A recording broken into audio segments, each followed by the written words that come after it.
సూర్యాపేట జిల్లా ప్రభుత్వ జనరల్ ఆసుపత్రిలో ఆందోళనకర ఘటన. 5 నెలలుగా జీతాలు అందక డేటా ఎంట్రీ ఆపరేటర్ మధుసూదన్ ఆత్మహత్య యత్నానికి పాల్పడ్డాడు. గవర్నమెంట్ మారిన తర్వాత ఏజెన్సీ వ్యవస్థ కొనసాగాలా లేక కొత్త ఏజెన్సీని తీసుకురావాలా అన్న విషయంలో జిల్లా కలెక్టర్ ఇప్పటి వరకు నిర్ణయం తీసుకోకపోవడంతో ఉద్యోగులు జీతాలు లేక ఇబ్బందులు పడుతున్నారు. 4 పిల్లలకు తిండి కోసం డబ్బులు లేవని మధుసూదన్ మీడియా ముందు కన్నీటి పర్యంతమయ్యాడు. అనంతరం ఆసుపత్రి రోడ్డు మీదకి వచ్చి నిరసన వ్యక్తం చేశాడు.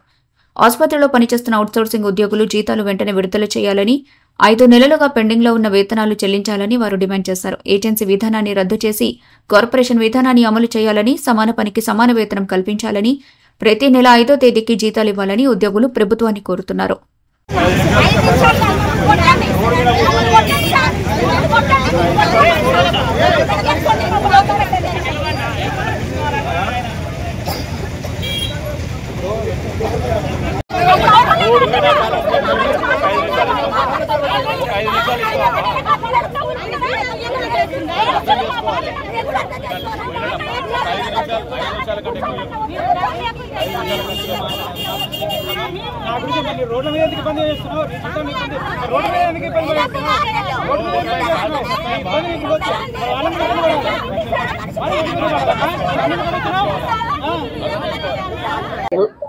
నా పేరు నోముల జానయ్య అండి.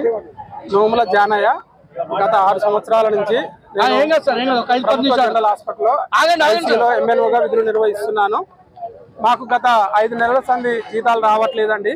జీతాలు రాని విషయం గురించి మా సూపరింటెండెంట్ గారిని కలిసి అడిగినప్పుడు నా దగ్గర ఏం లేదండి, కాంట్రాక్టర్ ఎవరో అనేది తేల్చి మాకు తెలియపరిస్తే మేము చెక్కులు ఇస్తామండి అని చెప్పారు. మరి ఎట్లా సార్ ఎక్కడికి వెళ్తే మాకు న్యాయం జరుగుతుందంటే కలెక్టర్ గారి దగ్గరికి వెళ్ళండి అని అన్నప్పుడు మేము కలెక్టర్ గారికి వెళ్ళి మా సమస్యలు విన్నవించినప్పుడు మీకు త్వరలోనే మీకు న్యాయం చేస్తామని చెప్పి అన్నారు. కానీ వారాలు గడుస్తున్నా కానీ మాకు ఎలాంటి న్యాయం జరగలేదండి. 4 దఫాలుగా 4 సార్లు కలెక్టర్ గారిని కలిసామండి. ప్రజావాణిలో వినతి పత్రం ఇచ్చాము. అయినా కానీ సమస్య క్లియర్ కాలేదు. ఒక కాంట్రాక్టర్కి వచ్చిందంటే ఇంకో కాంట్రాక్టర్ కేసు వేసుకుంటున్నారు. ఇలా ఒకరి మీద ఒకరు వేసుకుంటూ పోతున్నప్పుడు మధ్యలో మా జీవితాలు ఆగమైపోతున్నాయండి. సమయానికి జీతాలు రాక 5 నెలల సంది ఇంట్లో పోసిన భారమై ఇప్పుడు ఒక 2 సూసైడ్ చేసుకోవడం జరిగిందండి. రీసెంట్ గా ఇప్పుడు మేము భిక్షాటన చేస్తున్నాము. ఈ రోజు జీతాలు రావట్లేవని చెప్పి జనాల దృష్టికైనా వెళ్తుంది, జనాల ద్వారానన్నా జిల్లా మంత్రులకు కానీ కలెక్టర్ దృష్టికైనా వెళ్తుందేమో అన్న ఉద్దేశంతో ఈరోజు భిక్షాటన చేస్తున్న సందర్భంలో ఈ రోజు కూడా మా అవుట్సోర్సింగ్ సహోదరుడు మధు అనే డేటా ఎంట్రీ ఆపరేటర్ మధు కూడా సూసైడ్ చేసుకోవడం జరిగింది. అతను కూడా ఇప్పుడు సీరియస్ గా ఉన్నది. ఆ డాక్టర్ గారు పరీక్షించారు. అతనికి ఎండోస్కోప్ చేయాలంటున్నారు. ఆ ఎండోస్కోప్ చేయడానికి కూడా మా హాస్పిటల్లో సౌకర్యాలు లేవు. వాటి గురించి ఇప్పుడు ప్రైవేట్ హాస్పిటల్కి వెళ్ళాలన్నా కానీ చేతిలో రూపాయి లేని పరిస్థితి ఉంది. ఎన్నిసార్లు విన్నవించినా కానీ మా సమస్య క్లియర్ కావట్లేదు. ఇప్పటికైనా కానీ ఇంకా ఎన్ని ప్రాణాలు పోతే కానీ మీ ప్రభుత్వాలు మాకు ఏజెన్సీకి అప్పగించి మాకు జీతాలు వేస్తారా? అందుకనే మేము కోరుకునేది ఒకటే, మా డిమాండ్స్ ఏంటంటే పెండింగ్ లో ఉన్న 5 నెలల జీతాలను వెంటనే రిలీజ్ చేయాలి. అవుట్ సోర్సింగ్ విధానాన్ని రద్దుపరిచి ప్రత్యేక కార్పొరేషన్ ఏర్పాటు చేసి ప్రతి నెల 5వ తారీఖు లోపు జీతాలను చెల్లించాలని మేము కోరుకుంటున్నాము. సమాన పనికి సమాన వేతనం సుప్రీంకోర్టు తీర్పు అమలు పరచాలని మేము కోరుకుంటున్నాము. అలాగే అవుట్ సోర్సింగ్ ఉద్యోగులకు ఉద్యోగ భద్రత కలిగించాలి.